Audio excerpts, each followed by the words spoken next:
ನೀನೇ ನನ್ನ ಅಂಬಿಗ ಪಡೆದು ನಿನ್ನನ್ನು ಬಾಬಾ ಬೇರಾವ ಬಯಕೆಯಿಲ್ಲ ನಿನ್ನ ಬಳಿ ನಾನು ಬಂದೆ ನಿನ್ನ ಕಂಡಂದಿನಿಂದ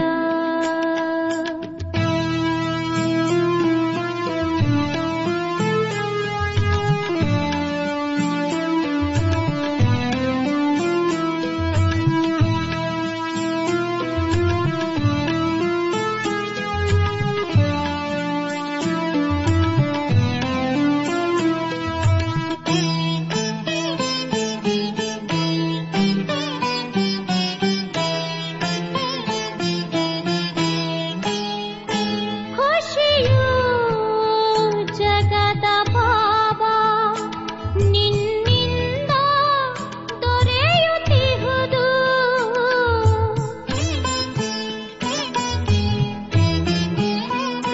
ಖುಷಿಯು ಜಗದ ಬಾಬಾ ನಿನ್ನಿಂದ ದೊರೆಯುತ್ತಿಹುದು ಉತ್ಸಾಹಗಳ ಮೊಗ್ಗು ನಿನ್ನಿಂದ ಅರಳುತ್ತಿಹುದು ಭಾಗ್ಯಶಾಲಿಗಳೇ ಪಡೆಯುವರು ಈ ಸುಂದರ ಶಿವ ಮಿಲನವನು ಪಡೆದು ನಿನ್ನನ್ನು ಬಾಬಾ ಬೇರಾವ ಬಯಕೆಯಿಲ್ಲ ನಿನ್ನ ಬಳಿ ನಾನು ಬಂದೆ ನಿನ್ನ ಕಂಡಂದಿನಿಂದ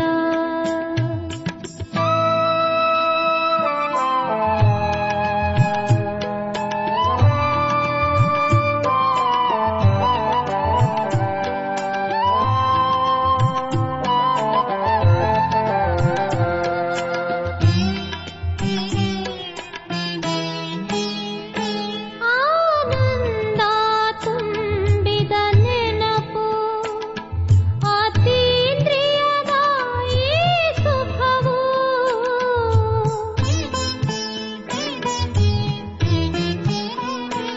ಆನಂದ ತುಂಬಿದ ನೆನಪು ಅತೀಂದ್ರಿಯದ ಈ ಸುಖವು ನಿನ್ನ ಮಿಲನದ ಮಸ್ತಿಯ ರಸವು ಬಹಳ ವಿಚಿತ್ರವು ನನ್ನ ರೋಮ ರೋಮ ಹಾಡಿಹುದು ನಿನ್ನ ಮಿಲನ ತರಂಗ ಪಡೆದು ನಿನ್ನನ್ನು ಬಾಬಾ ಬೇರಾವ ಬಯಕೆಯಿಲ್ಲ ನಿನ್ನ ಬಳಿ ನಾನು ಬಂದೆ ನಿನ್ನ ಕಂಡಂದಿನಿಂದ ನಿನ್ನ ಬಳಿ ನಾನು ಬಂದೆ ನಿನ್ನ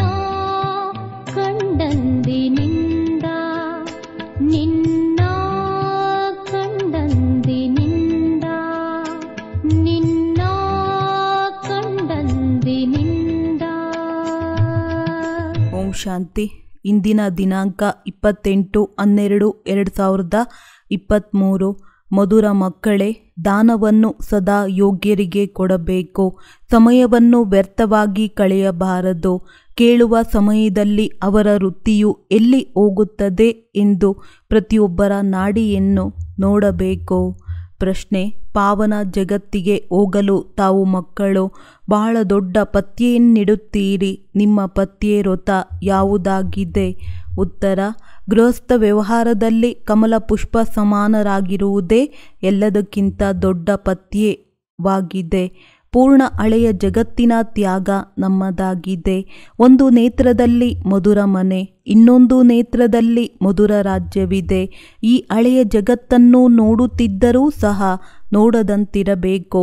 ಇದು ಬಹಳ ದೊಡ್ಡ ಪತ್ಯೆಯಾಗಿದೆ. ಈ ಪತ್ಯೆಯಿಂದಲೇ ಪಾವನ ಜಗತ್ತಿಗೆ ಹೋಗುತ್ತೀರಿ. ಗೀತೆ: ಧೈರ್ಯ ತಾಳು ಮಾನವನೇ, ಓಂ ಶಾಂತಿ. ಗೀತೆಯನ್ನು ಕೇಳುತ್ತಿದ್ದಂತೆಯೇ ಮಕ್ಕಳಿಗೆ ಖುಷಿಯ ನಶೆ ಏರಬೇಕು. ಏಕೆಂದರೆ ಜಗತ್ತಿನಲ್ಲಿ ದುಃಖವಿದೆ. ಮನುಷ್ಯರೆಲ್ಲರೂ ನಾಸ್ತಿಕರು, ಅರ್ಥಾತ್ ತಂದೆಯನ್ನು ತಿಳಿದುಕೊಂಡಿಲ್ಲ. ಈಗ ತಾವು ನಾಸ್ತಿಕರಿಂದ ಆಸ್ತಿಕರಾಗುತ್ತಿದ್ದೀರಿ. ನಮ್ಮ ಸುಖದ ದಿನಗಳು ಬರುತ್ತಿವೆ ಎಂಬುದು ಈಗ ತಾವು ಮಕ್ಕಳು ತಿಳಿದಿದ್ದೀರಿ. ಎಲ್ಲಿಗೆ ಹೋದರೂ ತಾವು ಮೊಟ್ಟಮೊದಲು ಬ್ರಹ್ಮ ಕುಮಾರ ಕುಮಾರಿ ಎಂದು ಏಕೆ ಹೇಳಲಾಗುತ್ತದೆ ಎಂಬ ತಮ್ಮ ಪರಿಚಯವನ್ನು ಕೊಡಿ. ಬ್ರಹ್ಮ ಪ್ರಜಾಪಿತನಾಗಿದ್ದಾರೆ, ಶಿವನ ಮಗನಾಗಿದ್ದಾರೆ. ಸರ್ವಶ್ರೇಷ್ಠನೆಂದು ಆ ನಿರಾಕಾರನಿಗೆ ಹೇಳಲಾಗುತ್ತದೆ. ಅಂದಾಗ ಬ್ರಹ್ಮ ವಿಷ್ಣು ಶಂಕರರು ಅವರ ಮಕ್ಕಳಾಗಿದ್ದಾರೆ. ವಿಷ್ಣು ಹಾಗೂ ಶಂಕರನಿಗೆ ಎಂದಿಗೂ ಪ್ರಜಾಪಿತನೆಂದು ಹೇಳುವುದಿಲ್ಲ. ಪ್ರಜಾಪಿತ ಬ್ರಹ್ಮ ಇಲ್ಲಿದ್ದಾರೆ ಎಂಬ ಮಾತನ್ನು ಚೆನ್ನಾಗಿ ಧಾರಣೆ ಮಾಡಿ ಲಕ್ಷ್ಮೀನಾರಾಯಣ ರಾಧಾಕೃಷ್ಣರಿಗೆ ಪ್ರಜಾಪಿತನೆಂದು ಹೇಳುವುದಿಲ್ಲ. ಪ್ರಜಾಪಿತ ಬ್ರಹ್ಮ ಎಂಬ ಹೆಸರು ಪ್ರಸಿದ್ಧವಾಗಿದೆ. ಇವರು ಪ್ರಜಾಪಿತ ಸಾಕಾರದಲ್ಲಿದ್ದಾರೆ. ಸ್ವರ್ಗದ ರಚಯಿತನಂತೂ ಪರಂಪಿತ ಪರಮಾತ್ಮ ಶಿವನಾಗಿದ್ದಾರೆ. ಬ್ರಹ್ಮ ಸ್ವರ್ಗದ ರಚಯಿತನಲ್ಲ, ನಿರಾಕಾರ ಪರಮಾತ್ಮನೇ ಬಂದು ಪ್ರಜಾಪಿತ ಬ್ರಹ್ಮರವರ ಮೂಲಕ ಸ್ವರ್ಗವನ್ನು ರಚಿಸುತ್ತಾರೆ. ನಾವು ಅವರ ಅನೇಕ ಮಕ್ಕಳಿದ್ದೇವೆ. ಆತ್ಮರು ಪರಂಪಿತ ಶಿವನ ಸಂತಾನರಾಗಿದ್ದಾರೆ ಅಂದಾಗ ತಿಳಿಸಲು ಒಳ್ಳೆಯ ವಿಧಿ ಇರಬೇಕು. ನಾವು ಅವರ ಅನೇಕ ಮಕ್ಕಳಿದ್ದೇವೆ. ಆತ್ಮರು ಪರಂಪಿತ ಶಿವನ ಸಂತಾನರಾಗಿದ್ದಾರೆ ಅಂದಾಗ ತಿಳಿಸಲು ಒಳ್ಳೆಯ ವಿಧಿ ಇರಬೇಕು. ನಮಗೆ ಅವರು ರಾಜಯೋಗವನ್ನು ಕಲಿಸುತ್ತಾರೆ ಎಂದು ಹೇಳಿ ಬ್ರಹ್ಮರವರ ಮೂಲಕ ಸೃಷ್ಟಿಯ ಆದಿ ಮಧ್ಯ ಅಂತ್ಯದ ರಹಸ್ಯವನ್ನು ತಿಳಿಸುತ್ತಾರೆ. ಆಗ ಮೊದಲು ಇದನ್ನು ಬ್ರಹ್ಮರವರು ಕೇಳಿಸಿಕೊಳ್ಳುತ್ತಾರೆ. ಜಗದಂಬಾರವರೂ ಸಹ ಕೇಳಿಸಿಕೊಳ್ಳುತ್ತಾರೆ. ನಾವೆಲ್ಲರೂ ಬೀಕೆಗಳಾಗಿದ್ದೇವೆ. ಕನ್ಯೆಯು 21 ಕುಲದ ಉದ್ಧಾರ ಮಾಡುತ್ತಾರೆ. 21 ಜನ್ಮ ಸುಖ ಕೊಡುತ್ತಾರೆ. ನಾವು ಪರಂಪಿತ ಪರಮಾತ್ಮನಿಂದ 21 ಜನ್ಮ ಸತ್ಯ ತ್ರೇತಾದಲ್ಲಿ ಸುಖ ಪಡೆಯಲು ಆಸ್ತಿ ಪಡೆಯುತ್ತೇವೆ. ಅವಶ್ಯವಾಗಿ ಸತ್ಯ ತ್ರೇತಾಯುಗದಲ್ಲಿ ಭಾರತವು ಸುಖಿಯಾಗಿತ್ತು, ಪವಿತ್ರವಾಗಿತ್ತು. ಅಂದ ಮೇಲೆ ಅವರು ಶಿವ ತಂದೆ ನಮ್ಮ ತಂದೆಯಾಗಿದ್ದಾರೆ. ಇವರು ಬ್ರಹ್ಮ ನಮ್ಮ ಅಣ್ಣನಾಗಿದ್ದಾರೆ. ಈಗ ಯಾರ ಬಳಿ ಇಷ್ಟೊಂದು ಮಕ್ಕಳಿದ್ದಾರೆಯೋ ಅವರಿಗಂತೂ ಯಾವುದೇ ಚಿಂತೆ ಇಲ್ಲ. ಅವರಿಗೆ ಎಷ್ಟೊಂದು ಮಕ್ಕಳಿದ್ದಾರೆ. ನಮಗೆ ಬ್ರಹ್ಮರವರ ಮೂಲಕ ಶಿವ ತಂದೆಯು ರಾಜಯೋಗವನ್ನು ಕಲಿಸುತ್ತಾರೆ. ಆ ಬೇಅದ್ದಿನ ತಂದೆಯಿಂದ ನಮಗೆ ಬೇಅದ್ದಿನ ಆಸ್ತಿಯು ಸಿಗುತ್ತದೆ. ಪೂರ್ಣ ಜಗತ್ತು ಪತಿತವಾಗಿದೆ. ಅದನ್ನು ಒಬ್ಬ ತಂದೆಯೇ ಪಾವನವನ್ನಾಗಿ ಮಾಡುತ್ತಾರೆ. ಹಳೆಯ ಪ್ರಪಂಚವನ್ನು ಪರಿವರ್ತನೆ ಮಾಡುವವರು ಸ್ವರ್ಗದ ರಚಯಿತ. ಆ ಸದ್ಗುರು ಸರ್ವರ ಸದ್ಗತಿದಾತನಾಗಿದ್ದಾರೆ. ಹೊಸ ಪ್ರಪಂಚದಲ್ಲಿ ಲಕ್ಷ್ಮೀನಾರಾಯಣರ ರಾಜ್ಯವಿರುತ್ತದೆ. ಭಾರತದಲ್ಲಿ ಯಾವ ದೇವಿ ದೇವತೆಗಳ ರಾಜ್ಯವಿತ್ತೋ ಆ ದೇವತೆಗಳೇ 84 ಜನ್ಮಗಳನ್ನು ಪಡೆಯುತ್ತಾರೆ. ಮತ್ತೆ ವರ್ಣಗಳನ್ನು ಸಹ ಹೇಳಬೇಕು. ಮೊದಲೇ ಸಮಯವನ್ನು ತೆಗೆದುಕೊಳ್ಳಬೇಕು. ಈ ಮಾತುಗಳನ್ನು ಮನಸ್ಸಿಟ್ಟು ಚೆನ್ನಾಗಿ ಕೇಳಬೇಕೆಂದು ಹೇಳಬೇಕು. ಬುದ್ಧಿಯನ್ನು ಅಲಿದಾಡಿಸಬೇಡಿ.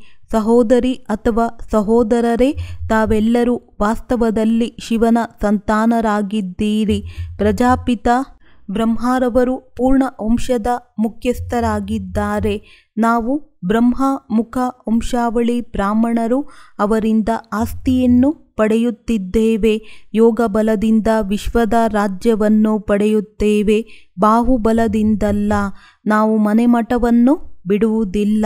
ನಾವು ನಮ್ಮ ಮನೆಯಲ್ಲಿ ಇರುತ್ತೇವೆ. ಇದು ಮನುಷ್ಯರಿಂದ ದೇವತೆಗಳಾಗುವಂತಹ ಶಾಲೆಯಾಗಿದೆ. ಯಾವುದೇ ಮನುಷ್ಯರು ದೇವತೆಗಳನ್ನಾಗಿ ಮಾಡಲು ಸಾಧ್ಯವಿಲ್ಲ. ಈ ಪ್ರಪಂಚವೇ ಪತಿತವಾಗಿದೆ. ನೀರಿನ ಗಂಗೆಯಂತೂ ಪತಿತ ಪಾವನಿ ಎಲ್ಲ ಪದೇ ಪದೇ ಅದರಲ್ಲಿ ಸ್ನಾನ ಮಾಡಲು ಹೋಗುತ್ತಾರೆ, ಆದರೂ ಪಾವನರಾಗುವುದೇ ಇಲ್ಲ. ಹಾಗೆಯೇ ರಾವಣನ ಉದಾಹರಣೆಯೂ ಇದೆ.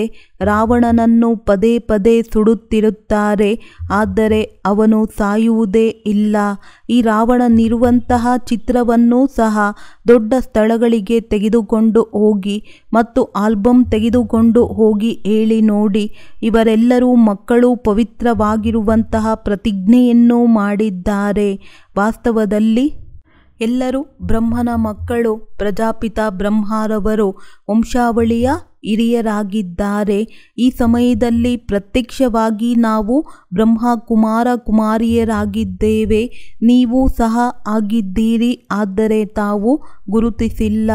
ಈಗ ಪ್ರಪಂಚದಲ್ಲಿ ಯಾರೂ ಸಹ ಸತ್ಯ ಬ್ರಾಹ್ಮಣರಿಲ್ಲ. ನಾವು ಸತ್ಯ ಬ್ರಾಹ್ಮಣರಾಗಿದ್ದೇವೆ. ನಾವೇ ರಾಜ್ಯವನ್ನು ಸಹ ಪಡೆಯುತ್ತೇವೆ. ಇದು ಬ್ರಾಹ್ಮಣರ ವಂಶವಾಗಿದೆ. ಬ್ರಾಹ್ಮಣರೇ ಶಿಖೆಯಾಗಿದ್ದಾರೆ. ಕೃಷ್ಣ ಭಗವಂತನಲ್ಲ ಎಂಬುದನ್ನು ಮಕ್ಕಳಿಗೆ ತಿಳಿಸಲಾಗಿದೆ. ಕೃಷ್ಣನು ಪೂರ್ಣ 84 ಜನ್ಮಗಳನ್ನು ಪಡೆಯುತ್ತಾನೆ. 84 ಜನ್ಮಗಳು ಪೂರ್ಣವಾಗುತ್ತಿದ್ದಂತೆಯೇ ಮತ್ತೆ ದೇವತೆಯಾಗಬೇಕು ಅಂದಾಗ ಯಾರು ಮಾಡುತ್ತಾರೆ? ತಂದೆಯೇ ಮಾಡುತ್ತಾರೆ.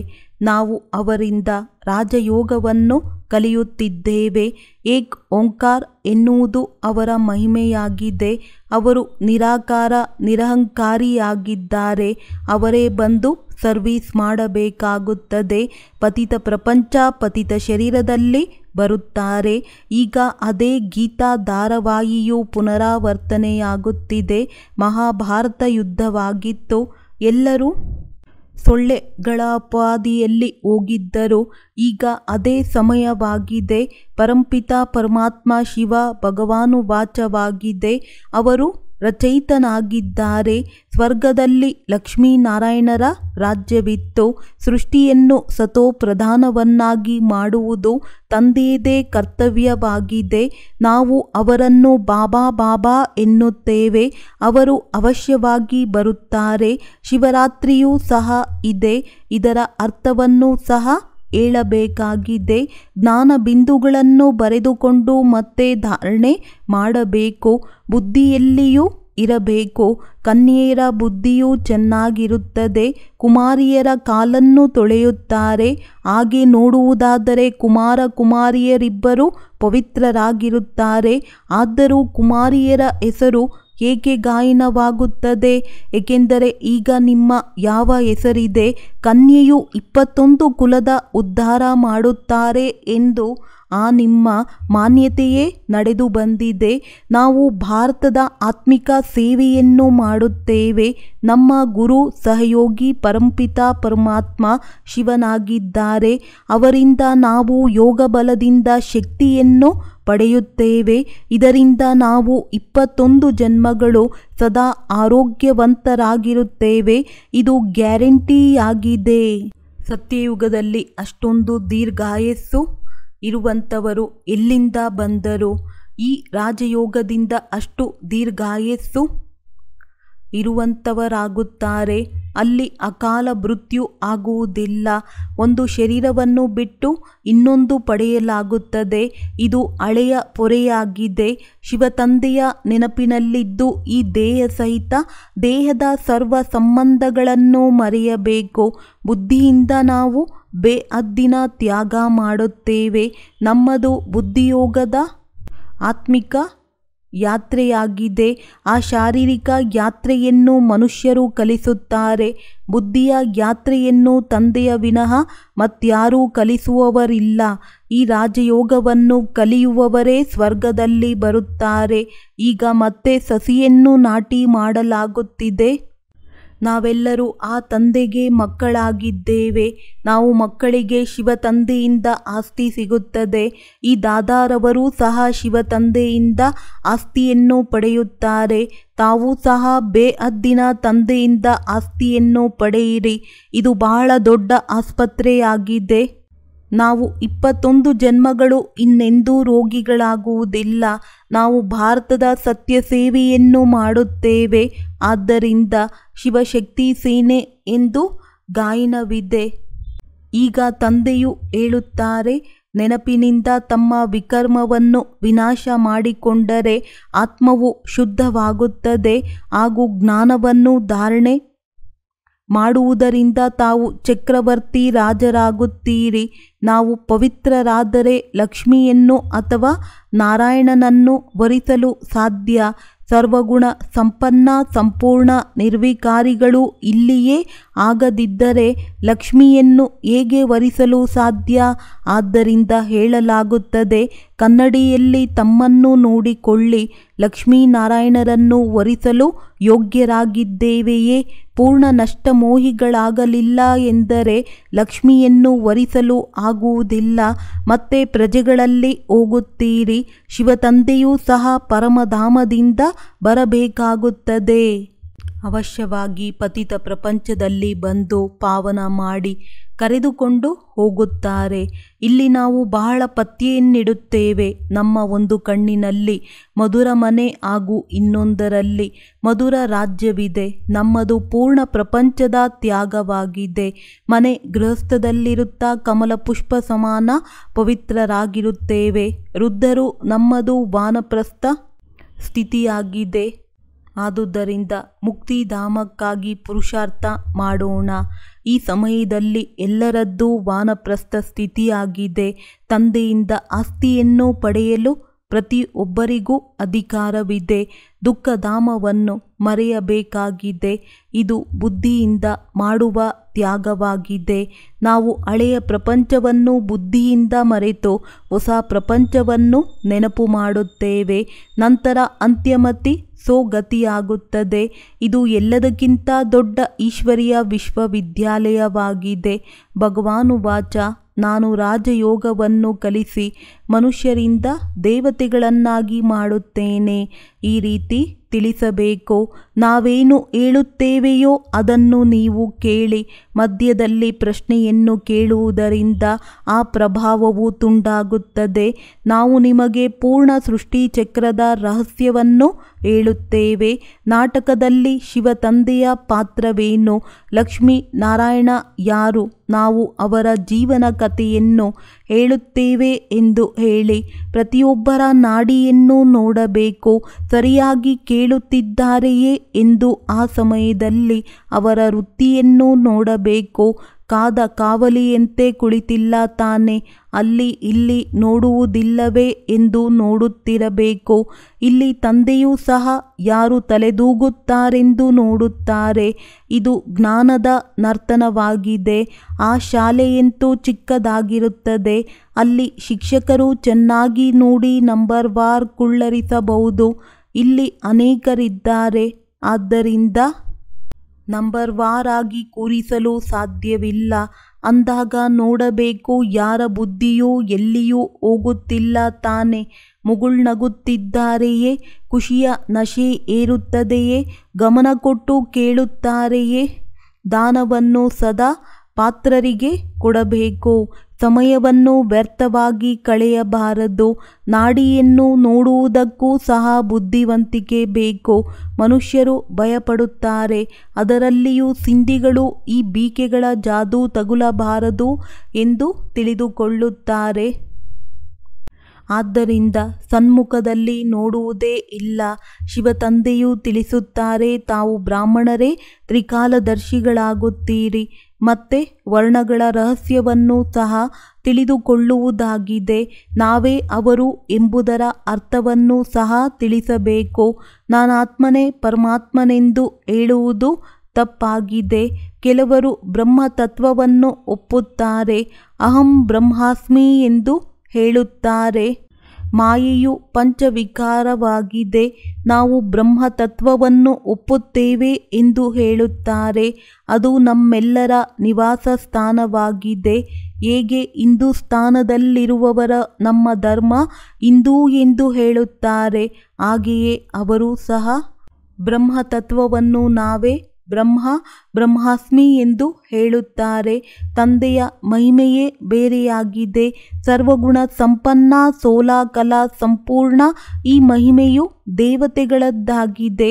ಆತ್ಮವು ಯಾವಾಗ ಶರೀರದಲ್ಲಿರುತ್ತದೆ ಆಗ ಅದರ ಮಹಿಮೆಯಾಗುತ್ತದೆ.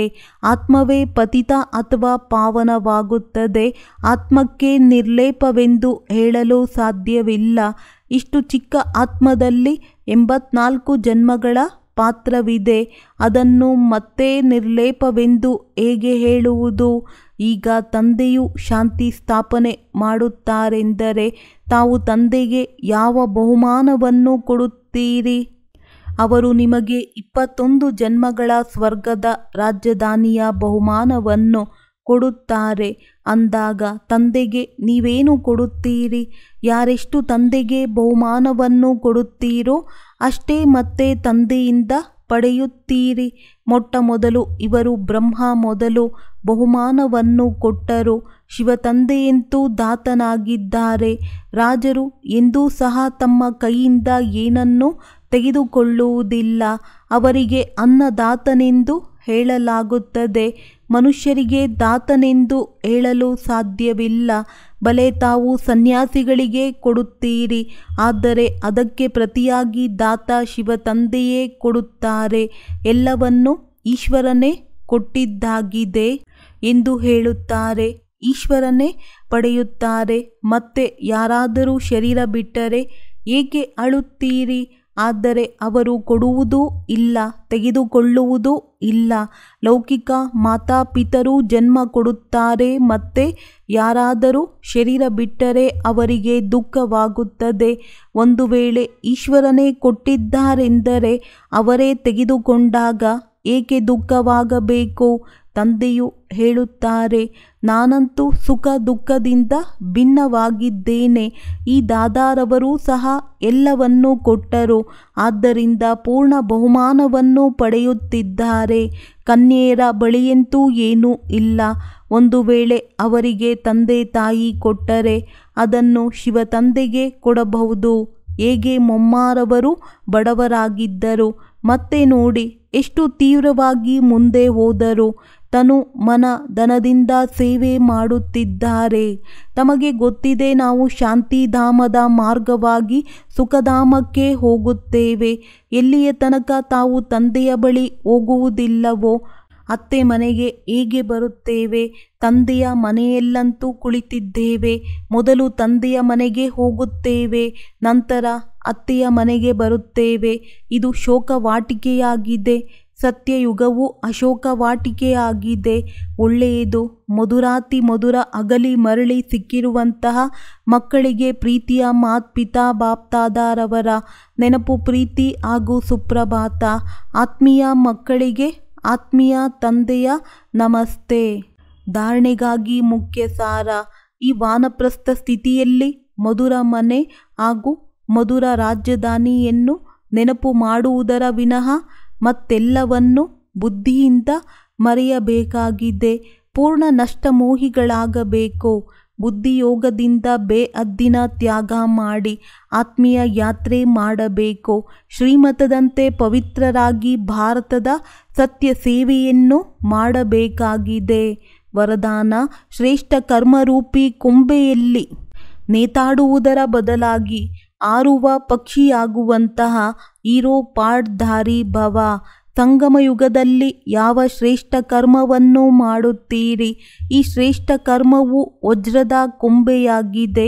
ಸಂಗಮಯುಗದ ಎಂತಹದ್ದೇ ಶ್ರೇಷ್ಠ ಕರ್ಮವಾಗಲಿ, ಆದರೆ ಶ್ರೇಷ್ಠ ಕರ್ಮದ ಬಂಧನದಲ್ಲಿಯೂ ಸಿಲುಕುವುದು ಅಥವಾ ಹದ್ದಿನ ಕಾಮನೆಯನ್ನು ಇಡುವುದು ಇದು ಚಿನ್ನದ ಸರಪಳಿಯಾಗಿದೆ. ಈ ಚಿನ್ನದ ಸರಪಳಿ ಅಥವಾ ವಜ್ರದ ಕೊಂಬೆಯಲ್ಲಿ ನೇತಾಡಬಾರದು, ಏಕೆಂದರೆ ಬಂಧನವಂತೂ ಬಂಧನವಾಗಿದೆ. ಅದಕ್ಕೆ ಬಾಪ್ತಾದ ಎಲ್ಲ ಹಾರುವ ಪಕ್ಷಿಗಳಿಗೆ ಸ್ಮೃತಿಯನ್ನು ತರಿಸುತ್ತಾರೆ. ಸರ್ವ ಬಂಧನ ಅರ್ಥಾತ್ ಹದ್ದಿನ ಪೇಪರ್ ಪಾರು ಮಾಡಿ ಹೀರೋ ಪಾಡ್ಧಾರಿಗಳಾಗಿ. ಸ್ಲೋಗನ್: ಒಳಗಡೆಯ ಸ್ಥಿತಿಯ ದರ್ಪಣ ಚೆಹರೆ ಮುಖ ಆಗಿದೆ. ಚೆಹರೆ ಎಂದು ಔಷಧಿಯಾಗಬಾರದು, ಖುಷಿಯದಾಗಬೇಕು. ಒಳ್ಳೆಯದು. ಓಂ ಶಾಂತಿ.